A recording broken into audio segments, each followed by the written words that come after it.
Okay, welcome to everyone that's joined us here in council chambers, as well as those that are joining us from home on this televised work session.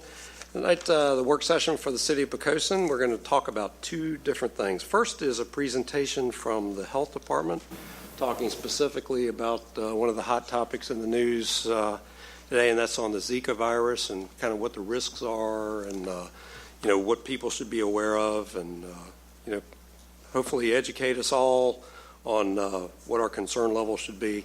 And the second one is just a review of the brick kiln development. There's no vote planned on that this evening. That is basically a council work session to hear what's coming up. So we'll apologize in advance for we actually have new microphones here this evening. So if we don't push the button at the correct time and hold it, then you won't get to hear us, and we'll probably kind of look like we don't know what we're doing for the evening. But that's okay. But I don't know, is somebody going to hold Cynthia's?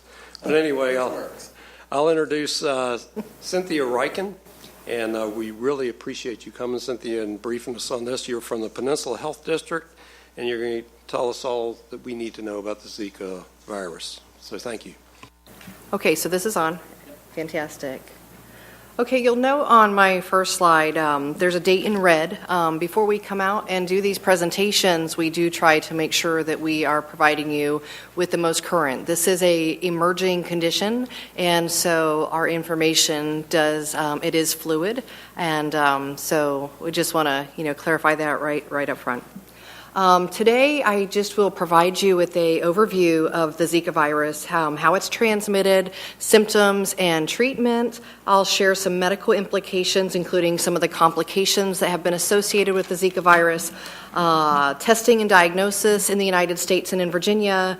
The biggest important part is how we can prevent it in our residents, and a little bit about what the future holds. So Zika virus is a member of the flavivirus family.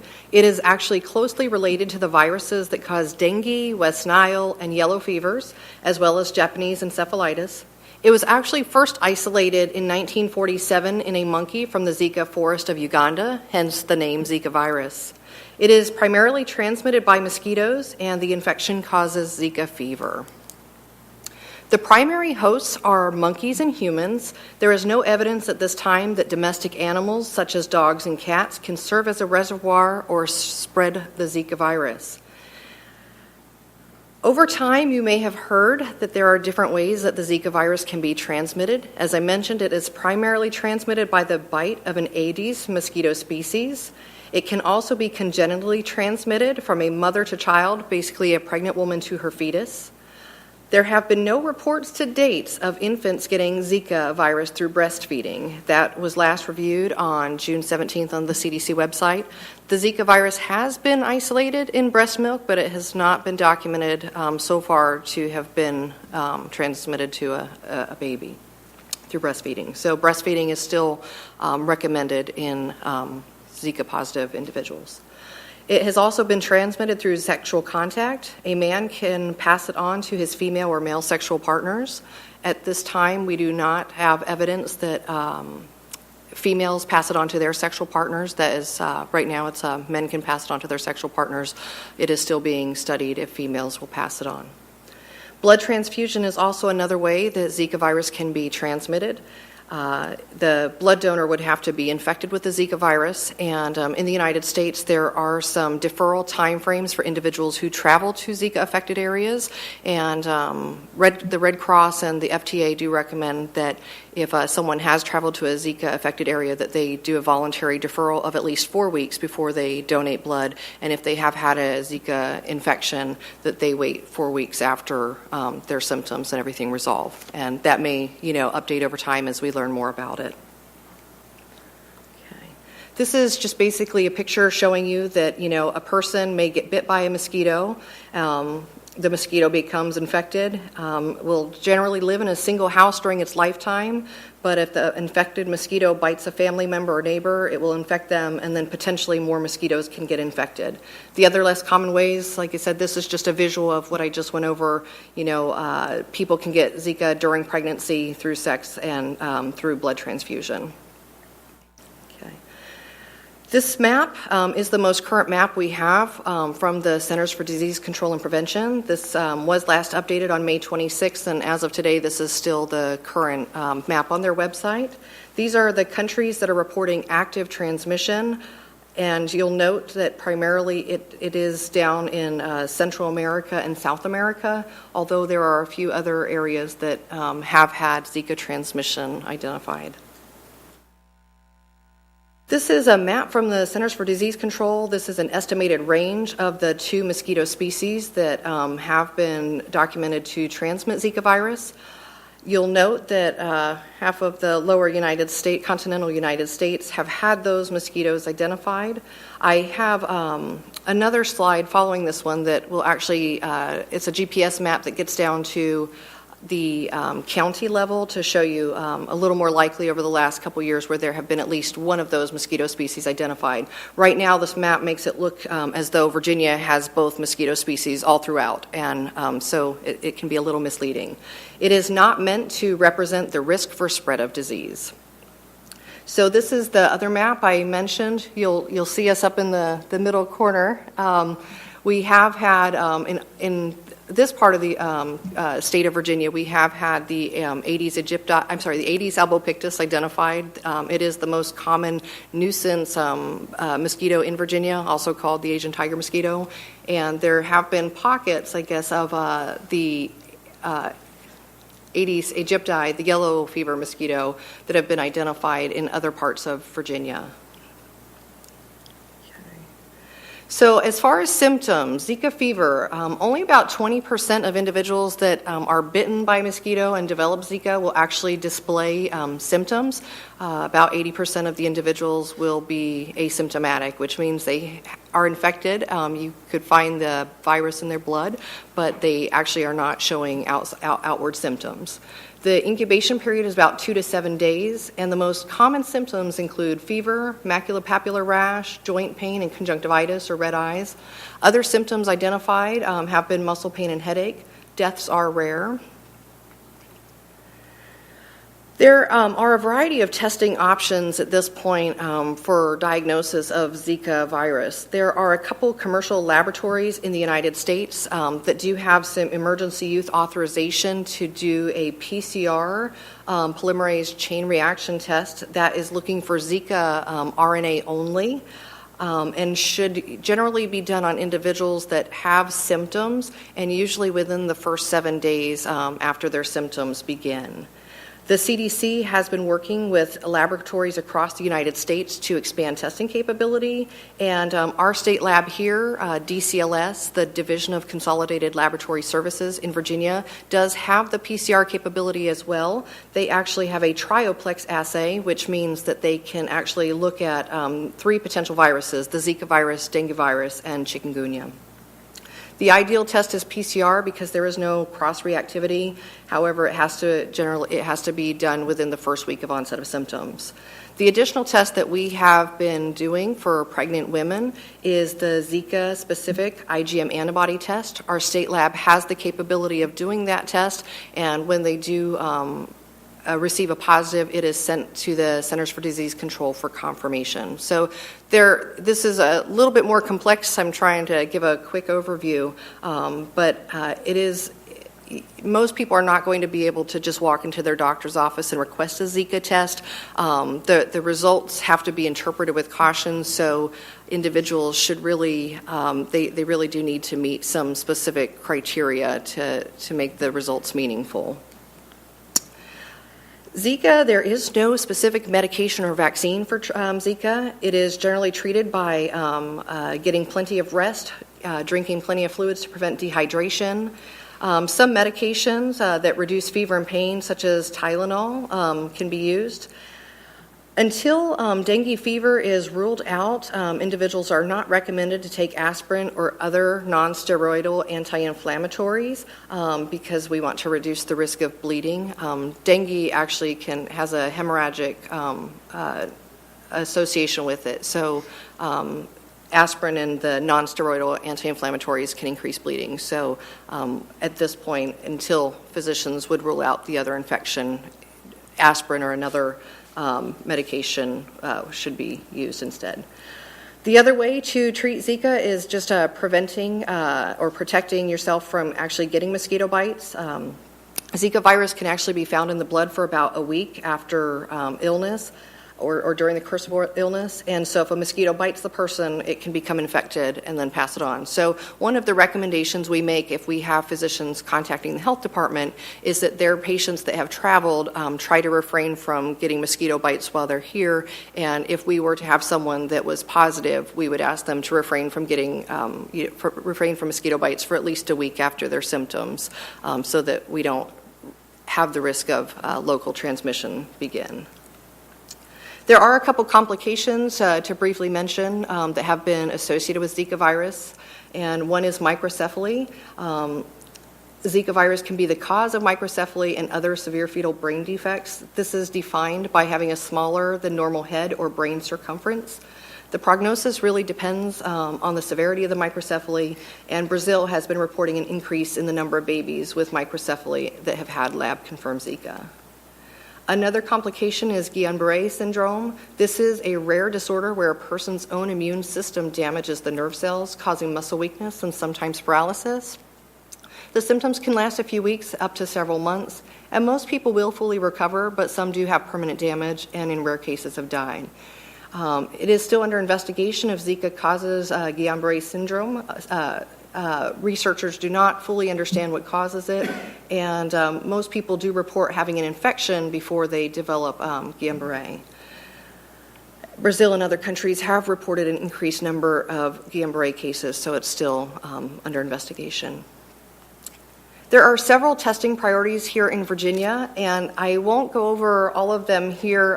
Primarily, the public health priority for testing is pregnant women that have some additional potential travel to affected areas or have a partner that has traveled to affected areas and is symptomatic. Also, in infants who are born to a mom that had a positive or inconclusive Zika test. Other individuals who have traveled to a Zika-affected area and have symptoms within 2 weeks of travel, 2 or more symptoms.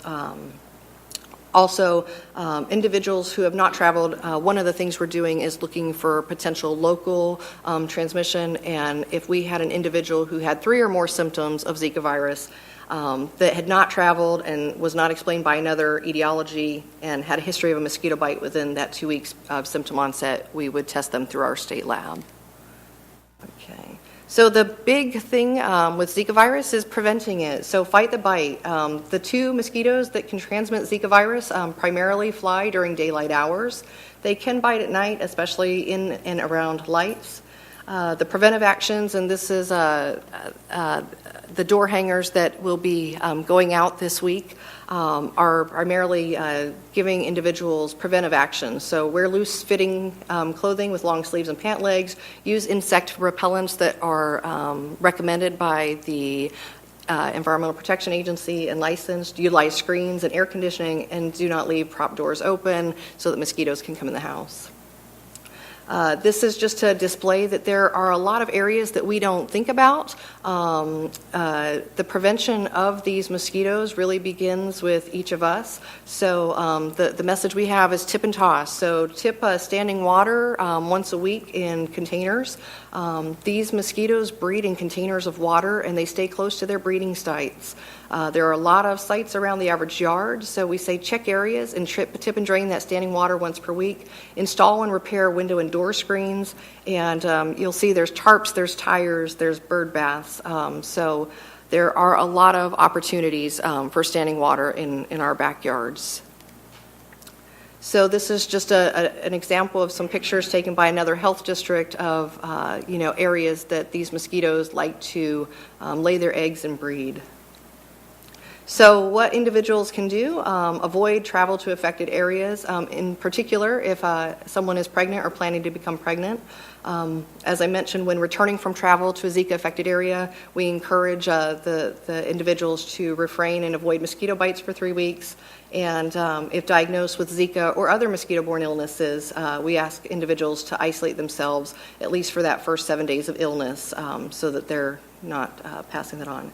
Educate yourself, your family, and your friends, as we're doing today.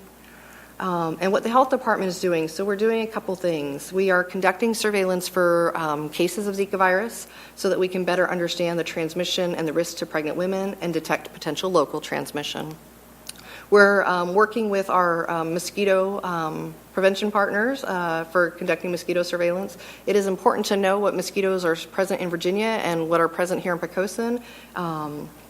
We are educating the public through outreach presentations and media campaigns and planning for management of locally transmitted cases. We do have guidelines to investigate locally transmitted cases to reduce the spread of Zika in Virginia. Okay, is it spreading locally in Virginia or here in our community? No, not at this time. Virginia has reported 27 cases of confirmed Zika virus infection to date throughout the state. These have been in travelers who have returned from an area where Zika virus transmission is ongoing. The Virginia Department of Health updates our website each Thursday, so as of June 23rd, this past week, we've got 27 confirmed throughout the state. That is from, I believe, January to now, so to put it in a little bit of perspective. Virginia's cases are imported, so no transmission has occurred in Virginia so far. It is likely that more cases will be identified as additional travelers are tested. It could spread locally in Virginia. As I mentioned, these mosquitoes have been found in Virginia, and the likelihood will depend on many environmental and societal factors. So travel could obviously bring additional cases, and so it also depends on climate, the public health actions, and mosquito control. What does the future hold? We do anticipate that continued spread is likely. More research, as I mentioned, is needed regarding the link to Guillain-Barré syndrome and microcephaly. More research is needed for treatment and vaccines, and the impact of travel, individual travelers, and the large gatherings. The World Health Organization has put out a statement for individuals traveling to the Olympics. They have obviously encouraged pregnant women not to travel. They have also indicated that the risk to individuals traveling would be similar to the local population of those in Brazil, and that there are, I believe, over 60 countries already that have widespread transmission of Zika virus.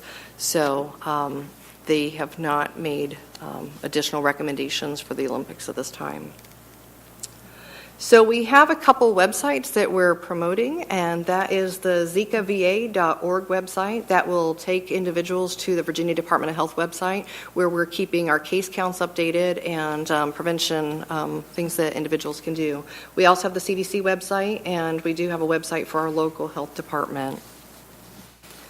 I believe that is the end of my presentation, so if anyone has a question that I may be able to answer. Okay. I do have one. Okay. Am I right in understanding that all the cases in Virginia have come from people who have traveled outside the country to Zika areas? Yes. Yes. Also, and I probably missed it, I'm sure it was there, it says it takes up to a week to get the symptoms. And how long does it stay in the body after that, a week? Okay, so according to the CDC, individuals, there's an incubation period, where we monitor people for up to 2 weeks after they come back, but their symptoms usually last 2 to 7 days, and the CDC right now says that they feel that, like other flaviviruses, the Zika virus would leave the body after a week. So for pregnant women, future pregnancies should not be affected, at least with what CDC knows right now. Other questions? Cynthia, thank you for your time. Thank you. I think the biggest thing that we wanted to make sure, there's obviously a lot of information out there in the news. It's very high level. We appreciate you bringing this and bringing it down a level to what do people need to know that live here in Poquoson that travel throughout the state that potentially will travel somewhere else. I learned a lot from this information. In the city of Poquoson, there's no doubt that mosquito control plays a prominent part of what we do, living in a low-lying area. And we're going to do our part as far as prevention, and we're going to talk about that next. Okay. But again, thank you for taking your time coming here and educating us and our citizens. So, Thank you. all right, thanks. And then getting on to the meat of the order would be our mosquito control. And this just gives us another opportunity to press what we always need to be worried about in the city of Poquoson, which is stagnant water, what the city does to control mosquito populations. And if we can get some of that from you, Mr. Cagle. Right there. And before you start, I will also say that, Jerry, I'm one of your biggest fans because I've realized the job that you have got in controlling mosquito populations within a city where mosquito populations used to get out of control. And in the recent years, I think through yours and your department's activities, I think we all underestimate what Poquoson used to be like versus what it's like today. And I don't think it's just because we're from Bull Island and they don't bite us anymore. That was one of the old wives' tales. I really believe it has to do with what you do. So we're looking forward to hearing how we can help that. Would you like to use her?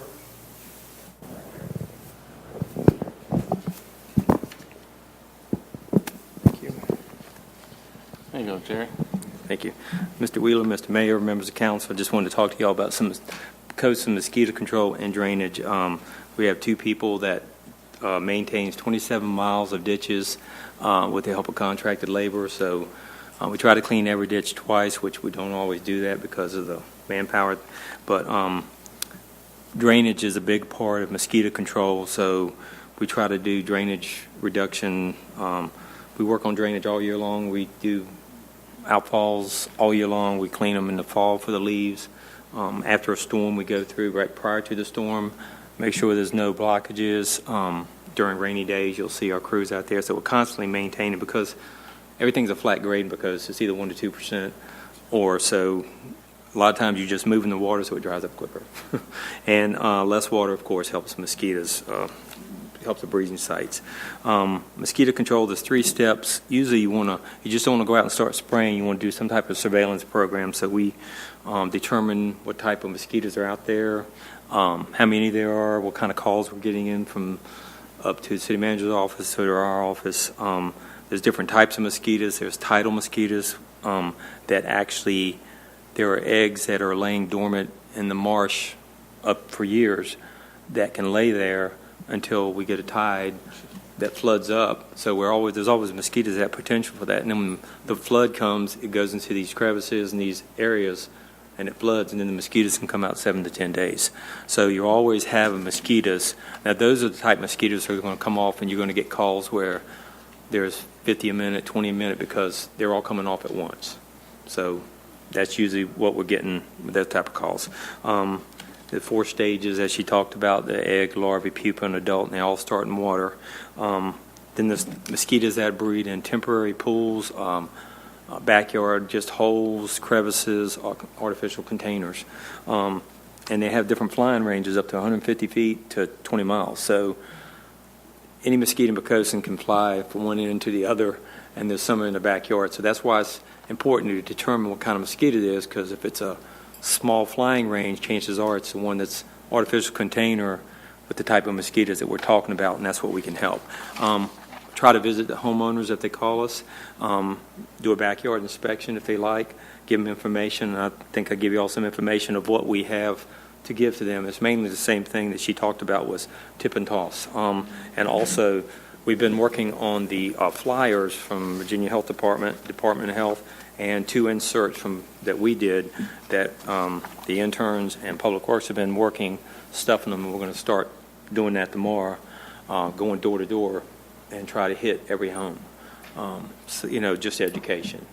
So we're going to try that first. we'll try that tomorrow. It's the first thing we've ever did anything like that big undertaking. So we're looking forward to it. It's a challenge, so we got it. We're going to start tomorrow. The different treatments you can do, obviously the easiest thing to kill the mosquito is get it in the water. If you can't drain the water, you can treat the water. And you have control of it. You can kill it right then. And you can put larvicide, you can put an oil on top of the water because they have to breathe, go to the top and breathe. They go down to the bottom and feed. You can put another type of release that goes to the bottom so they're eating that and it kills them. So there's certain things that you could try to do. So far at this time, we don't treat private property. We just treat right-of-way, city property, that type of information. We've been trying to treat everything 1 to 2 times a week. Pull people to do that. We're trying to hit every catch basin, every DI, anything like that, because of the Zika mainly. Also, when we get ready to treat, we have 2 types. We have adulticiding, which we can do it with the trucks. We have 2 truck-mounted sprayers, and again, we only go out and spray when we get calls from numbers and get an idea where they're at, because there's pros and cons to that, obviously.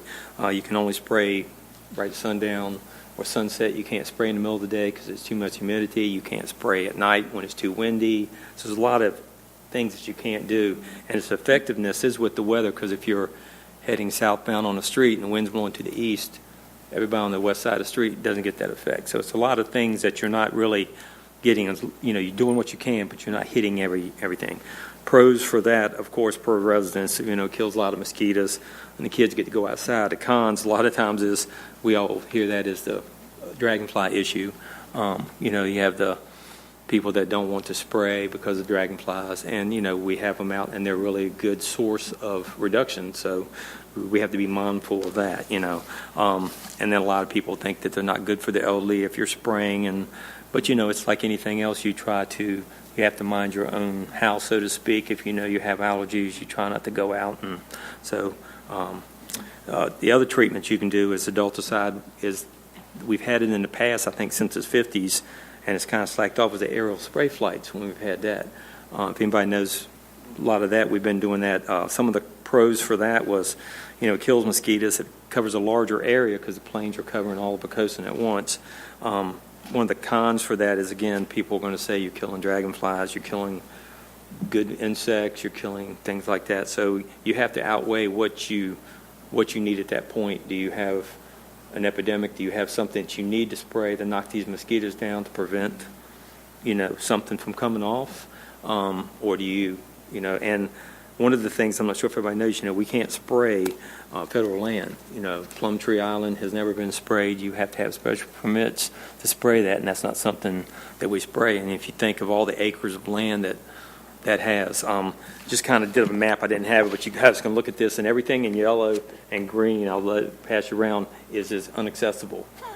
So, it's probably 2,300 acres that's wooded areas that we can't do it, right across the street that you can't really have access to. There's marshes, so you're limiting to what you can actually get to. So that's why it's important for homeowners to help us to take care of their own mosquitoes if they can and try to kill them. So that's one of the biggest things, and I didn't realize how much it was until I went in and started mapping out some of the areas that was actually large areas of woods that you have no access directly across the street when you go out. That woods goes over to Oakmore.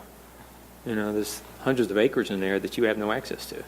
You can pick any wooded area that's like that, Ridge, Messick. So, that's kind of where we're at. So, we do the best we can. We try to spray, and it's that fine line with spraying and not spraying, and you have to deal with everybody. But you have to take everybody's concerns and listen to them, because everybody has a legitimate reason why they don't. You just kind of have to do the best you can. So, and the aerial too, also, that has changed a lot to where we haven't sprayed in the last 3 to 4 years, I think, and that has gotten harder to use that service, if you wish, because this year it changed years ago where you had to actually put information and send it to the Pentagon and get all this. It was a lot of red tape to do it. Now you have to, each locality has to have an EA, and that's really expensive. So and they're not always available because that particular group out of Ohio flies all over the world. So if we have mosquitoes and there's a hurricane in Florida and there's an outbreak of encephalitis or something, those planes are going there. We're going, so you can't really just call up and say, I need you to spray. They plan it based upon the tides throughout the year when they did it, but we haven't used that service for several years, and I don't anticipate using that in the future that I know of. But I guess I covered everything. If anybody's got any questions, try to answer them best I can. Jerry, I have one. I could you? Memory serves that the Air Force has 2 planes operated by 1 guard unit that does all this in the 48 states. That's correct. So to reiterate the point that you had made, if you harken back to the maps that the representative from the health department showed us, and in the areas of general concern based on presence of mosquitoes that could potentially transmit, they're going to be very, very busy. So I think That's correct. We all anticipate they'll be even less available. But for council members, you're aware of this, but for the public, we get notice when a spray flight might be available through the Air Force traditionally. When that happens, Jerry and I work closely together to determine what's actually happening in Poquoson at that time. Do conditions warrant in Poquoson for an aerial spray? Sometimes we opt in, sometimes we opt out based on what's really going on in Poquoson. So there'll be times where we might cue a spraying, but another locality wouldn't, or more often than not, the inverse. So it has been, again, it's been 3 years since we've done it. Now, having said that, we want to be prepared if we have an acute health emergency that we're not solely and completely waiting on the Air Force. So we've been working, some of our neighbors have contracts for private spraying, and we have been working to move forward to be able to ride their contracts if we have a health emergency, so that we're not solely waiting on the Air Force. But I would also reiterate one other thing that Jerry said. As I got here and I began to understand this, when the Air Force sprays, they don't spray any of the federal property. So if you are a household property owner that they can see the marsh from your house, the federal marsh from your house, that's never being sprayed by the overflights. So source reduction is your best option at your home, along with your neighbors working with you as well. One of the questions that I asked Dr. T at the briefing that I went to the health department was, how many mosquitoes could be spawn out of one decent size, I think I said a big gulp cup, but it doesn't matter, something that size. And over the course of the year, under the right conditions, it could be thousands. So source reduction is vitally important. Okay, I think that's well said. Has anybody got any questions, Jared? Yeah, a couple of years ago, there was quite a bit of information about these mosquito-eating fish that put in retention ponds, and I think they were available even for individual private retention ponds in subdivisions and so forth. Have we ever used those, or is it still something that's around? I think York County had them available at one time. Yeah. As far as I know, York County still has them. You had to have a special wildlife permit to even own them, trap them, to be able to keep them. They chose to do that. Most every ditch, if there's some type, like the marshes, I've went out in the marshes, and when the tides come in and the marshes and the tide rescinds, there's also some type of minnow that's in that, and all minnows will eat that too. It doesn't have to be the gambigia is just the one that's most well known, but usually type of minnows eat that. But I applied to get the permit, never heard back from the wildlife refuge. But it's not just not it's not amazing to just go and pick it up. You have to get them a certain place. You have to have the facilities to do them to be able to give them away. You can't just hand them. That's what York County chooses, but they had those permits years ago. Yeah, thank you. I was going to say thank you for what you do. I know it seems sometimes like mosquitoes are really bad because one mosquito can drive a person up the wall. But I remember, I've got 2 boys in college now, and I remember when they were still in infant seats and car seats. And I would carry fly swatters in the car. Everybody got a fly swatter, and we would run from the house, and I would lock them in their car seat, and everybody would have a fly swatter, and we would play a game in the car, kill the mosquitoes before we drive. Don't hit each other, make sure you kill the bugs. And we haven't done that in years. So I think that we have improved, and you're doing a good job. But, it hurts when you get bit by a mosquito, and it does feel sometimes like we've got we have mosquitoes, and it feels like a problem, but it's improved a lot, and thank you for what you've done. You're welcome. Yeah, Jerry, as I started, I'm going to echo Councilwoman Crawford's comments. I just remember a different Poquoson. In fact, next year I think we're going to task you with getting rid of gnats. Mayflies. But gnats and mayflies.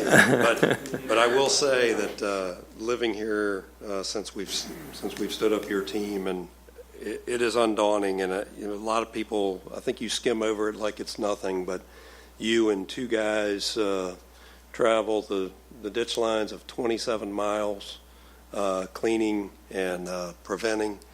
The one thing I would ask is, I see the thing about the federal lands, which is a predominant number in Poquoson. The overflights wouldn't help. I got that, understand that. Will they let you do other types of stuff on federal lands, or do you need our help in that? Like going and putting larvicide in standing water? Are you allowed to do that on these federal lands? As far as I know, anything to do with federal lands, you have to have permits to do anything there. To the best of my knowledge, you're not obviously not supposed to be there, but you can't go treat it. Applying a larvicide is, in their eyes, the same as doing a flyover. You're still on federal property. And so with council's permission, I think we ought to push on that just a little bit, given the amount of federal properties, to allow us to access those properties. And again, our big thing, and I think council's been unanimous on this for some time now, is minimize the overflights. I think we've done that. And that there's a lot of science in those overflights, but there was a lot of people thinking that just because there was an overflight that they were getting sprayed. And the GPS system on those planes is pretty sophisticated. But what I really want to do is take it on at the ground level, which seems to have been more successful than the overflights in controlling this for the long term. And so obviously we want to help, Jerry. So we want to see if we can get you access.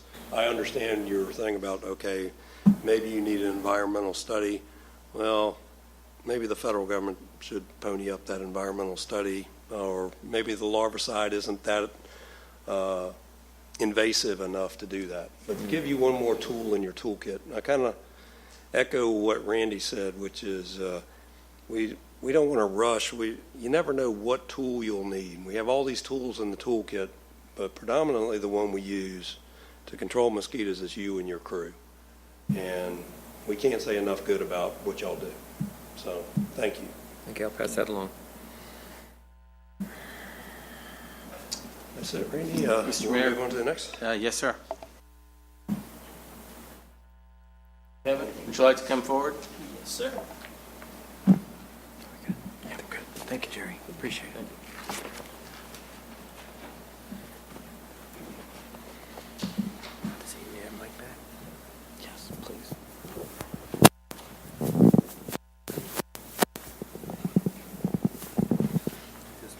Okay, thank you.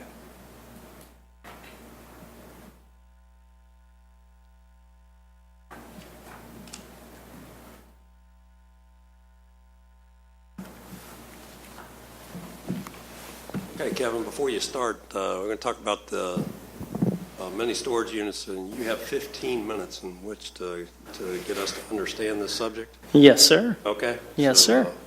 I will hopefully be brief and efficient. Thank you, Mr. Mayor and the members of City Council. As been the policy with us in the Planning Department for quite some time now, with the more complex land use applications, after they've gone through the public hearing process at the Planning Commission level, and they've made their recommendation, we bring it to you all as kind of an introduction to it, to allow some feedback, some comments during a work session. And in this case, we have a complex conditional use permit request by Brick Kiln LLC. It's tax map number 27118. It's located on the southern end of With Creek Road on the western side.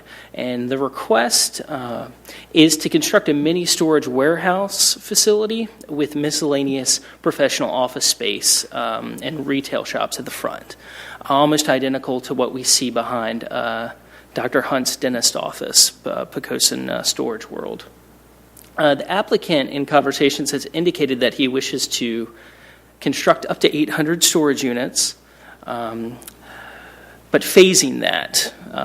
At the beginning, it'd be approximately 200 to start.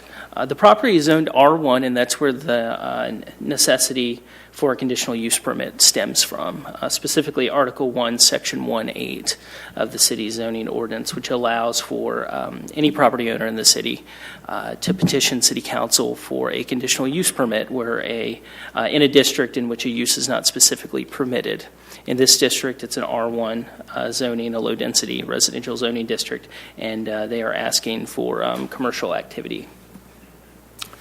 You might ask yourself why we're not taking the rezoning route with this. That's another avenue available to the applicant, and that had been discussed in a pre-application meeting that was held. And the applicant expressed his desire to solely operate a mini storage facility with the corresponding professional office, and opted to not go the rezoning route. And typically how we handle rezonings here is we'll change the applicant will also petition to change the existing land use designation that would correspond with the rezoning request. And this type of use, even in the B2 district, which is our With Creek Road business corridor, would require a conditional use permit as well. And instead of opting to rezone the property, he's opting just for the conditional use permit, and that's what this application represents. Most of you are familiar with this property. It's approximately 5.9 acres. It is just north of With Creek Road's intersection with Woodhaven Drive. Woodhaven, which is the Newbridge subdivision, 10 lots that was subdivided and developed back in the late 70s, early 80s. And as I mentioned, the property is zoned R1 residential, but it is surrounded by a great deal of a variety, if you will, of zoning designations. Primarily up to the north there, you can see that brown, that's the Villas complex. That's zoned R3, our multifamily residential district. Just to the south there, about 200 feet to the south, just south of Woodhaven Drive, you can see that teal green color. That's zoned B1, office professional. In that district, you'll see lower impact commercial uses, attorneys' offices, dentist office, things of that, not huge customer generators. So you're not talking retail in that district, barber shops, something like that.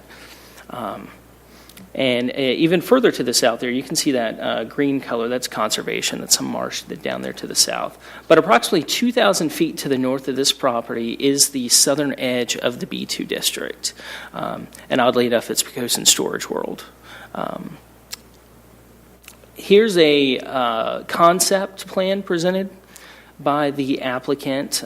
Shows about 2/3 of the property, the 5.9 acres, developed for this use, a little under 4 acres. But you can see he's proposing 20-foot setbacks with the neighbors in the Newbridge subdivision, a 40-foot setback from from With Creek Road. There are some environmental features on the property. Primarily, there's a tidal stream in the back and some wetlands. As a result, you can see that the The 100-foot RPA buffer is represented on the property, and that's the riparian buffer that's required from the edge of any tidal stream. About 10 days ago, I took some pictures of the property. This property has actually been in a state of land disturbance for quite some time. The property owner has elevated some of the land, and he's doing that in 20,000 square foot segments. And this is the final segment, doing some elevation. In this picture, it looks like he's building a retention pond out front, but that's not the case. He's stripping off the topsoil, and then we'll put that back in place, and with the intentions of elevating the property.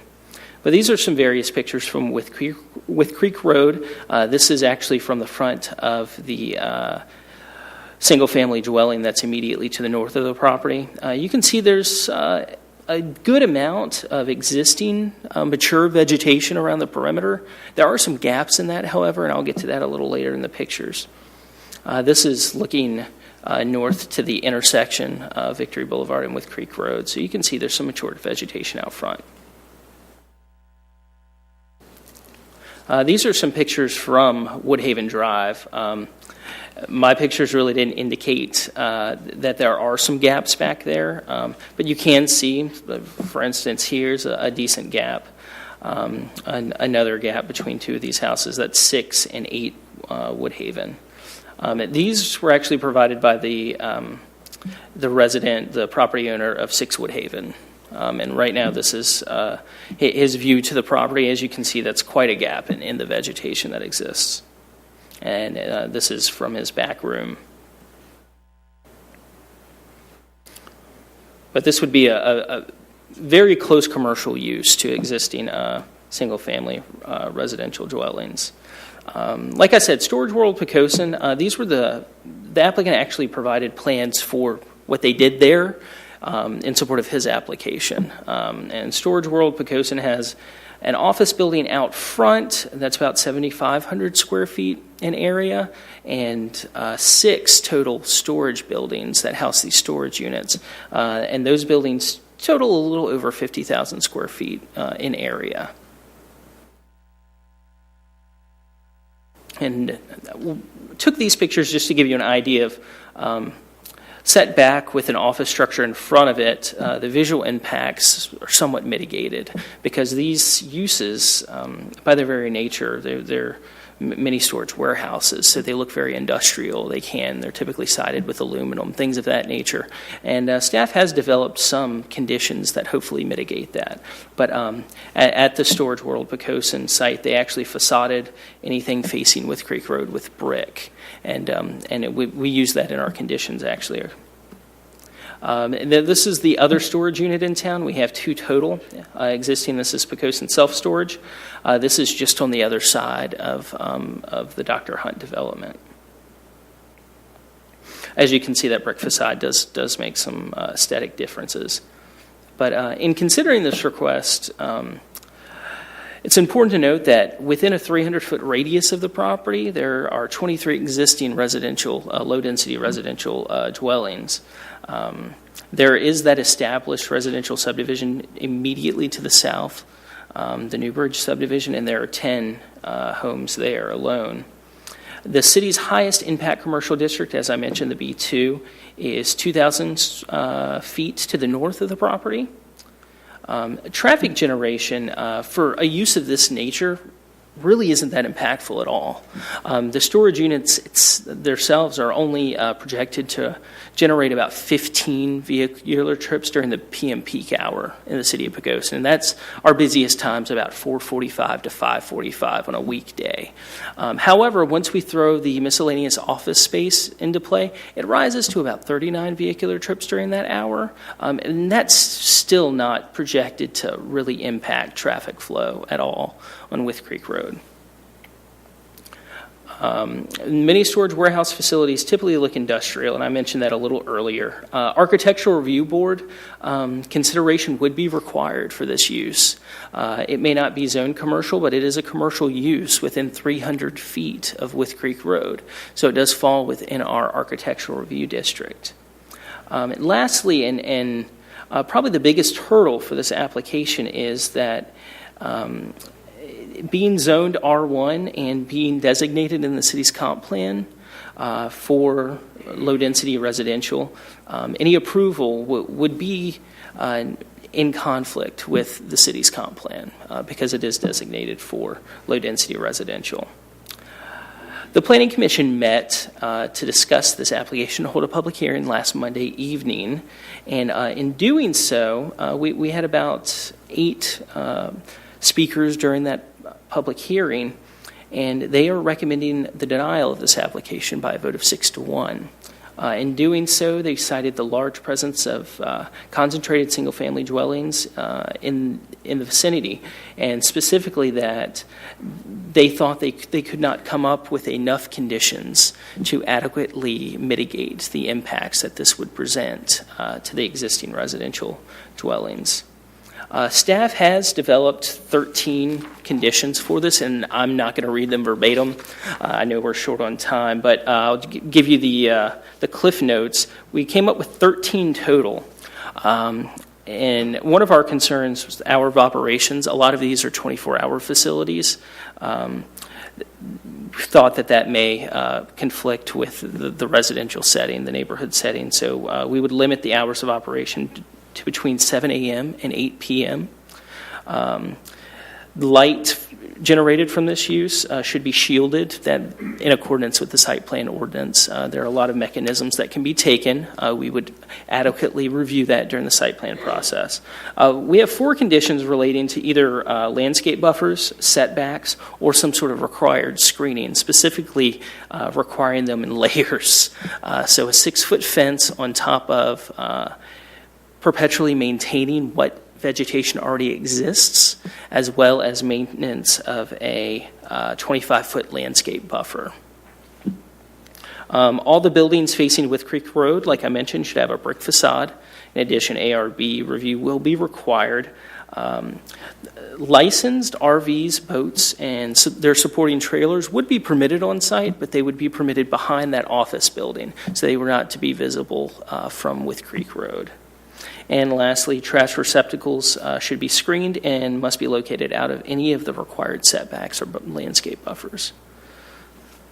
That concludes my presentation on this application. I would be more than happy to answer any questions you may have. I have one. Do you know what the utilization numbers are at the current facilities? Are they at max capacity?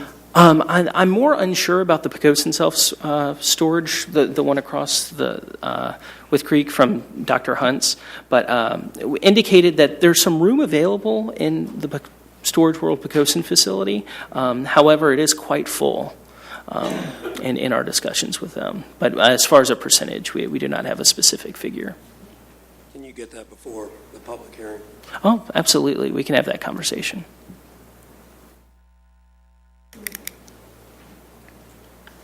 Kevin, one of the things that concerns me about this, well, 2 of the things really. In our package, you mentioned the fact that this conditional use permit doesn't fit into any of the 3 categories of a normal conditional use permit. And either one of these uses can only be in B2 or B1 if the more restrictive is the B2. So it looks like to me, in essence, if we approve this, we're actually affecting a zoning change and creating a spot zone, which is never good. And that really concerns me.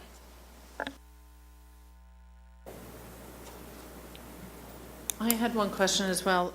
Just out of curiosity, the traffic projection, do you know if it was greater or less than if there were a residential build-out in that same location? We can run those figures. Compared to this use during peak hour, it depends on how many residential dwellings. So we can get that figure before your public hearing. Are these planned to be a single story? The plans indicate that they would. Both the office structure and the storage units would be single-story structures. It looked like 800 on that less than 6 acres. I didn't know if he was planning to go up or not. Mm-hmm. No, it's highly dependent on the size of the actual storage units, and there are a great deal of sizes that they like to offer, and they've indicated that they wanted to offer a more mid-size unit. So. Kevin, one question, if you don't know the answer, if you could include it in the staff report. How would you compare the store, let me back up. How many storage units are there at Storage World Okay. compared to 800? Is this more or less about the same? That would be useful to know. Absolutely. Both in terms of number and in terms of square foot under roof, because you mentioned that the applicant here might be looking to at least carve out a portion of the units for a mid-size. So I don't know how that affects the numbers. So number of units and total square footage, both together, should tell the council and the public exactly how to compare it. Thank you. Thank you. Also, maybe another number, I know everybody's throwing a lot of stuff at you, but at max capacity, how much revenue the storage units would throw back to the city versus how much a single-family dwelling residential community, at minimum lot size requirements, whatever, to put as many houses in, what that would do, the difference. Certainly. And just if you would add the condition, because I hear Council Vice Mayor Freeman, basically, one of your limitations, should we decide to accept it, please don't take that as we're going to accept it, okay, would be a restriction on height, okay? They must be single story. That type of conversation might be helpful for us to understand, but I agree with and one of the things that basically confused me about the whole thing, and when you started, you said the applicant made the choice not to rezone, and I understand you had the conference with him. He did that because he wanted to lock in on storage units. Is that what I understood you to say? Yes, in this specific case. So by rezoning, it would allow him to change his mind downstream. Exactly. You could have a retail operation there. Whatever's permitted under the B2 district or in the B1. All right. Now I think I got the whole story. All right. Thanks. Anything else, Council? Okay, we'll close the work session and move on to a regular session.